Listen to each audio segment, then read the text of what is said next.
இன்றைக்கி என்னோடய பிரம்ம முகூர்த்தத்தோட 28வது நாள் வெள்ளிக்கிழமை. கோலம்லாம் வந்து அழகாக இருந்தது. இருந்தாலும் கலைச்சிட்டு இன்றைக்கி வெள்ளிக்கிழமை நல்லா பெருசாக போடலான்னு சொல்லிட்டு வாசலெல்லாம் தொடச்சிட்டு கோலம் போட்டுட்டேன். விளக்கு எல்லாமே நைட்டே சுத்தம் பண்ணி வச்சுருந்தேன். காலையில் தான் ஆனால் குங்குமம் மஞ்சள் எல்லாம் வச்சு 5 மணிக்கெல்லாம் பிரம்ம முகூர்த்த பூஜையை பண்ணிட்டேன். நீங்கள் யாரெல்லாம் பிரம்ம முகூர்த்த பூஜை பண்ணுறீங்கன்றதை என் கூட ஷேர் பண்ணிக்கோங்க.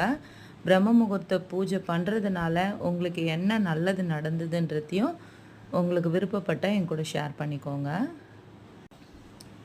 இன்றைக்கி என்னோடய பிரம்ம முகூர்த்தத்தோட 28வது நாள் வெள்ளிக்கிழமை. வாசலில் கோலம் பார்க்க நல்லா தான் இருந்தது. இருந்தாலும் அதை தொடச்சி எடுத்துகிட்டு புதுசாக ஒரு கோலம் போட்டுட்டேன். வெள்ளிக்கிழமை வாசல் நிறைய கோலம் போட்டால் தான் நல்லாயிருக்கும், அழகாகவும் இருக்கும் பார்க்குறதுக்கு. பூஜை பாத்திரம்லாம் நான் வந்து வியாழக்கிழமை நைட்டே சுத்தம் பண்ணி வச்சுருந்தேன். ஆனால் குங்குமம் மஞ்சள் எல்லாம் பார்த்திங்கன்னா வெள்ளிக்கிழமை தான் வச்சேன். காலையில் என்னால் நைட்டு முடியல, ஏன்னா வேலையெல்லாம்